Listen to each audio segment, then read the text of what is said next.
Alright, so I went and looked for a verse that specifically mentions Jehovah, right? And, wait, I actually want to use this one instead. So here I'm in Genesis, and I want to read this verse to you. It says, "Now the serpent was more subtle than any beast of the field, which the Lord..." Now, what's interesting here is if you check the original word used for Lord, it gives a name, and this name is Jehovah, right? It goes, the Lord God, and the word for God means Elohim, which is gods in the plural. So, as we've spoken about before, God, Elohim can either mean gods in the plural or angel, and when it speaks about the Jehovah Elohim, it means amongst the gods that one named Jehovah, so the Jehovah God, or alternatively it could mean the Jehovah angel, because Elohim also means, where is it? Angel, right? But who is Jehovah? You know, what does this name mean? And I want to show you something right here. So first thing is the beginning of the name Jehovah. You see, Jehovah consists of two parts, Je and Hova, right? And the word Je, here we have the meaning of the word Je. Now, remember that in the original Hebrew there was no vowels, there was only consonants. So here we have Ya, and you see an A, but Je has an E, right? And you're probably wondering why. Because the vowels don't really matter. Here, if you read about the Hebrew language, it says originally the alphabet was abjad, consisting only of consonants, right? So here there's a different vowel to Je. Well, actually, no, here there's no vowel, it looks like. There's a small one there. But when we are talking about Hebrew, the original one just consisted of consonants, and that's why when we say Yahweh, it's written as YHWH. So the first part of his name, YH, the meaning behind it is, here it says short definition, Lord, right? So the first part of his name means Lord. But then if we go to the second part, which is the Hova part, Hova, what does that mean? Well, the short definition is disaster, right? Definition, ruin or disaster. And if we scroll a bit further down, where I said, strong, exhaustive coordinates says mischief, ruin, right? So that's actually quite interesting. Whenever people say Jehovah, they're actually talking about the God of mischief or the God of disaster. And this might sound peculiar to a lot of Christians because they say, but hold on, the God of the Bible isn't a God of mischief. He's a God of good and love, right? Well, if we read, I want to bring your attention to a verse. Where was it? Come on. Oh, there it is, right? So I want to bring you to a verse in Isaiah, because a lot of people say that the idea is that the God of the Bible is a loving and perfect God, and he didn't create evil. The narrative many Christians talk about is the reason why evil exists in the world is because of man. God created a perfect world, but it was man that decided out of their own free will to sin, and it was through their sin that evil and suffering went into the world. It was not God that created the evil. But now if we read Isaiah chapter 45 verse 7, it says, I form the light and create the darkness. I make peace and I create evil. So did the God of the Bible just say evil? Well, remember, the Old Testament, when it says the word God, if we go back to the original Hebrew, different parts of the Old Testament give different names for God. So which God is this one talking about? Let's go back to the previous verse, Isaiah 45 verse 6. It says, I am the Lord, and the original word used for Lord is Jehovah. And who is Jehovah? He is the Lord of chaos. Jehovah means Lord Chaos. So now it kind of makes sense why he would create the light and the darkness and evil. Why he would actually create evil, because he is a God of mischief. And if we read some of the verses in the Bible, a lot of people don't know some of the things that are written in this book. But, you know, God does a lot of cruel and evil things. Well, things that sound evil. And the common Christian counter-argument is that, well, you know, the God of the Bible, he's just and he does what is right. So when he does something bad, he is only punishing them, punishing people for the wrongs in which they did. And it's a fair and, you know, just punishment. Well, I want to direct your attention to this specific verse in Jeremiah 19 verse 9. And it says, "And I will cause them to eat the flesh of their sons and the flesh of their daughters, and they shall eat every one the flesh of their friend in the sage and straightness, wherewith their enemies and they that seek their lives shall straighten them." Right? This is a very interesting verse. So what God is basically saying is he is going to punish these people by making them eat their own daughters. So for their sins, they are going to have to eat their own sons and daughters. Now, does this make any sense? And is this just? Right? If their parents did something wrong, why should God punish their children who are innocent in all this? Why would he make them eat their own sons and daughters? And the sons and daughters don't have any free will on this, because they can't there's no way they can get out of it. You know, their life actually depends on their parents, if you read this verse. Because if their parents disobey God, then, you know, these children, they are going to suffer. But if their parents decide to go with what God is saying, then the children are going to have their own lives. You know, and who is this God? Which God is doing this? Well, if we go further up, it mentions, it says, "Therefore, behold, the days come, saith the Lord." Which Lord? Well, we click next to it and we have Jehovah, right? Jehovah. And who is Jehovah? Well, as we said, Jehovah means chaos and mischief, right? So, yeah, it's quite weird. And then we have another verse. You know, there's a lot of these kind of verses in the Bible where God does these horrible things. I won't have time to read all of them, but we will in future do a video where we just cover these in depth. But here's an interesting one that you can look at. So, start reading from Judges chapter 11 verse 30, and it tells a story where Japheth says to the Lord that if God so Japheth is about to go to war, and Japheth says to God that if he allows him to win this battle, then when he returns home during the victory, the first thing that meets him by his front door, he will give as a burnt sacrifice. And then it goes on to say that, like, he went to war, and the Lord actually gave, let him win. Let me see if I can find it here. So Japheth passed over the children of...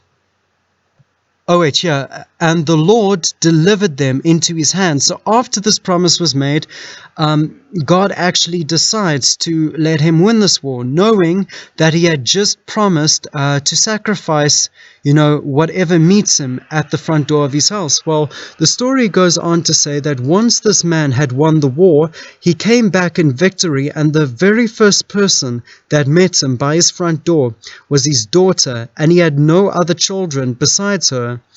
And what did he do? He sacrificed her. Well, this raises a couple of questions. Why didn't God say or do anything when Japheth made this promise? Why didn't God say, "No, you can't do that, that's your daughter," or whatever? And furthermore, once he had made this promise, why did God let him win the battle, knowing that he was going to sacrifice his daughter?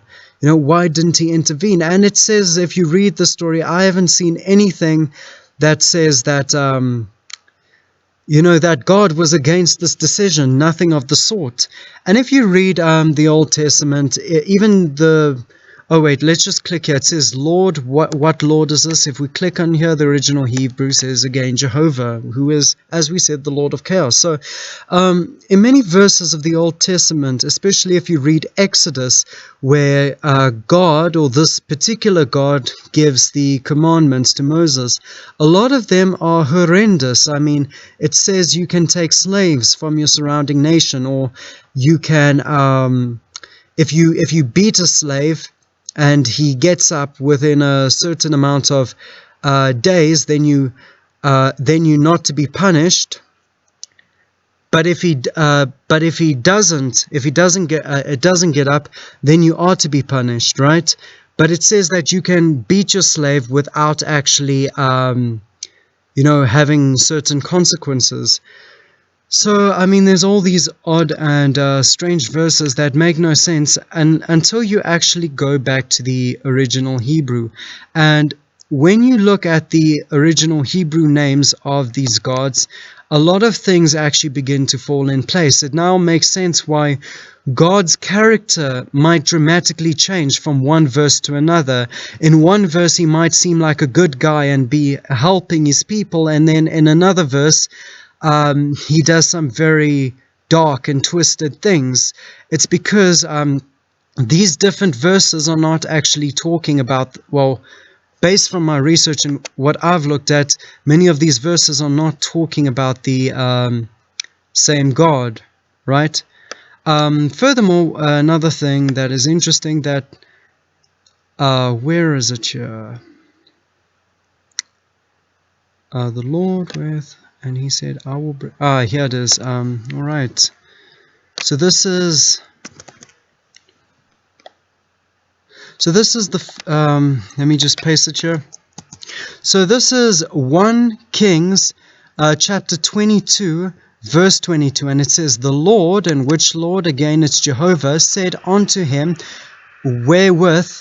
And he said, I will go forth, and I will bring a lying spirit in the mouth of all the prophets. And he said, thou shalt persuade him and prevail, also go forth and do so. So a lot of people would also argue that the God of the Bible does not lie. He does not deceive people. He does not give half-truths. But here's a verse directly contradicting it, where God actually intentionally sent a lying spirit to, to give people false information. And when we check what Lord of this, well, then it makes sense. It is Jehovah, Lord of mischief, Lord of chaos, right? There's also another interesting verse in 1 Corinthians somewhere, where it talks about the same thing. Again, further on in the Bible, God sends another lying spirit. Okay, I don't know where I've saved that one, so I'm just going to leave it for now.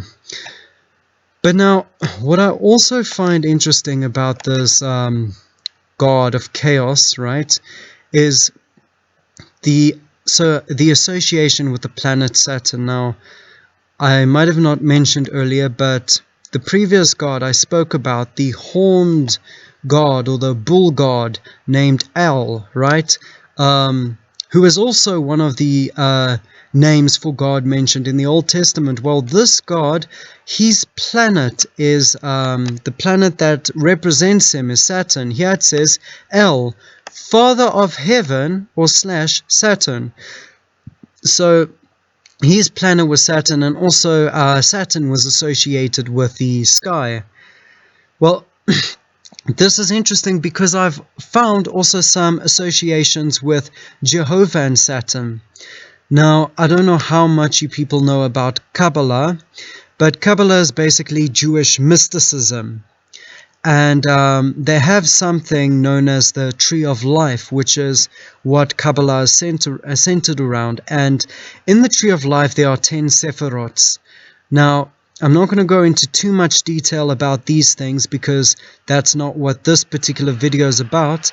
But in one of the Sephirots, known as Binah, which is the top left one, right? The god that represents it, if you check, is Jehovah. It says the god force operating here is Jehovah Elohim. Why is this significant? Well, this node on the tree of life is its planet that represents it is Saturn. Here it says the energies present in Binah are likened to Saturn, right?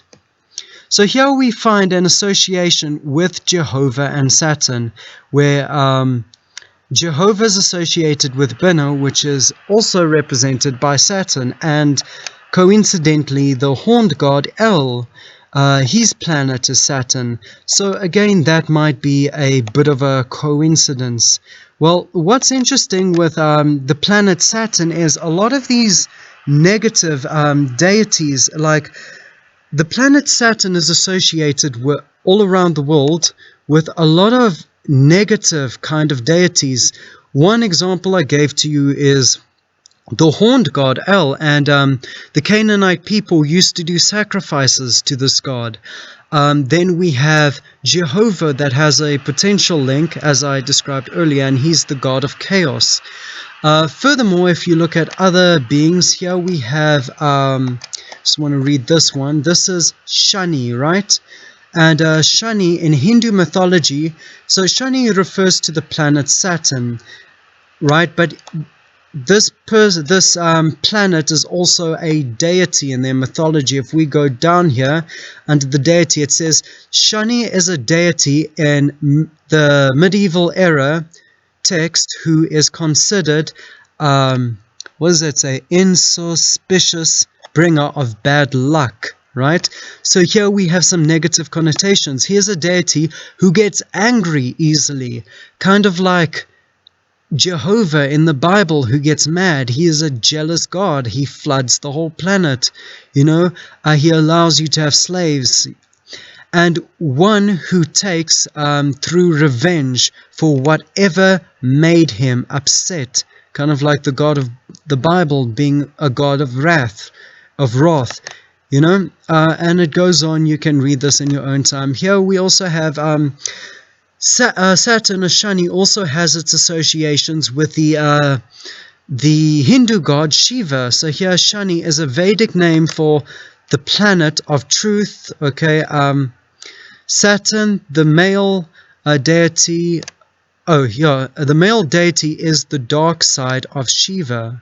So this male deity is the dark and evil side of Shiva. Now, if you know Shiva in Hindu mythology, she is the god of death and destruction. That's why it says the dark side of Shiva, the destroyer.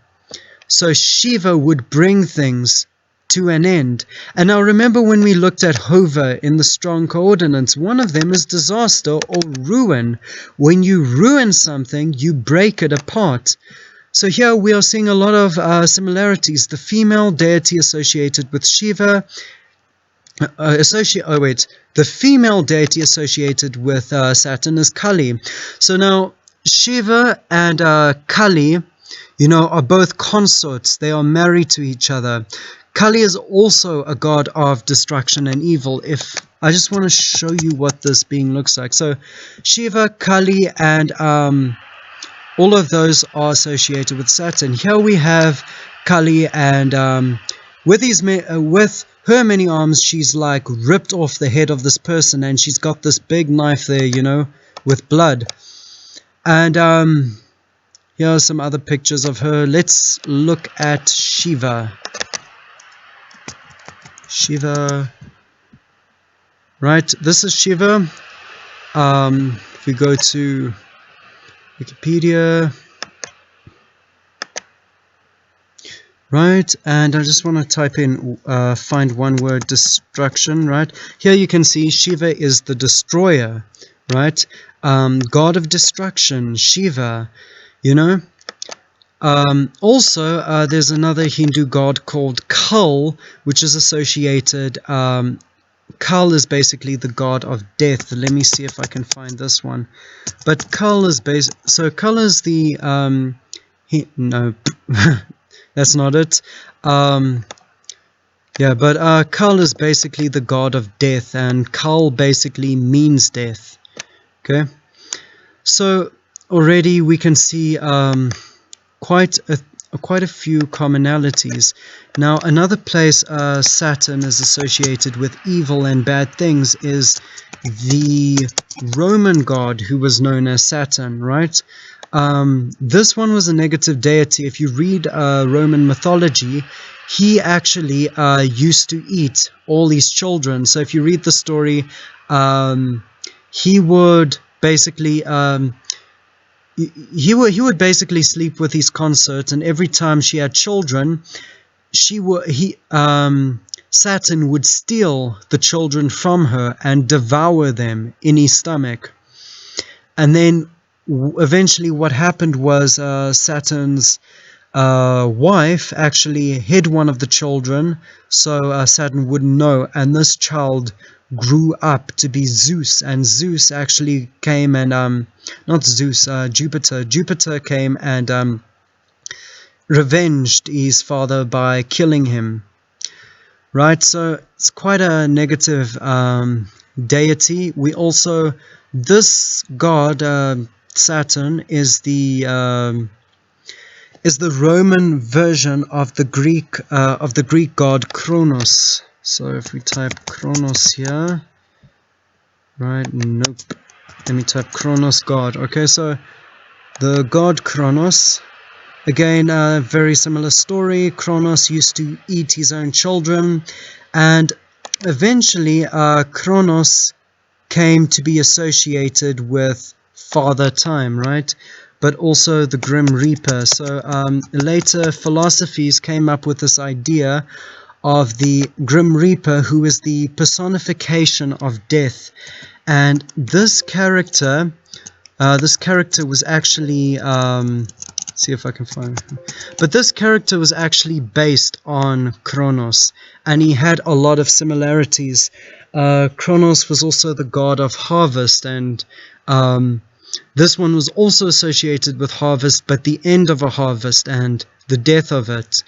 So yeah, there's a number of examples of this, where if you read mythology, you know, Saturn has all these negative connotations. Now, something I also heard is that Saturn is actually the god Saturn is where the name Satan actually comes from, and that's why they sound so similar and have such similar connotations. That's why these Kal, who is the Hindu god of death, who is the basically the Hindu version of Satan, you know, is also associated with the planet Saturn, you know. Yeah, so I could get into quite a bit of detail on that, but another thing that is interesting is, so here's another Canaanite. Oh, here's something known as Saturnalia. Basically, at the end of a Roman holiday, they had this celebration where they worship their god Saturn, and you know, they go crazy. They have sex orgies and things like that. But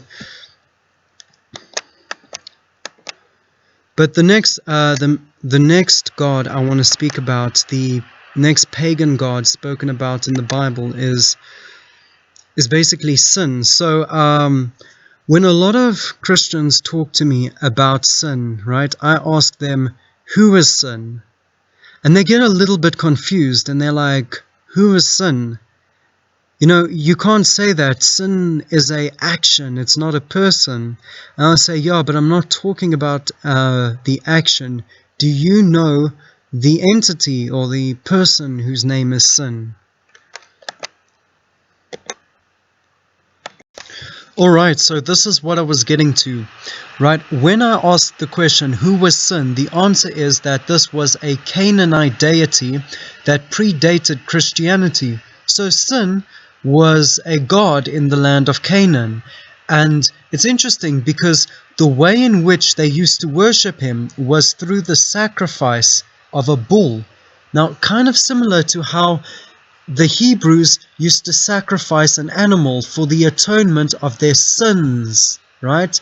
So they so the Canaanites would kill an animal for sin, and the Hebrews used to kill an animal so God would forgive their sins.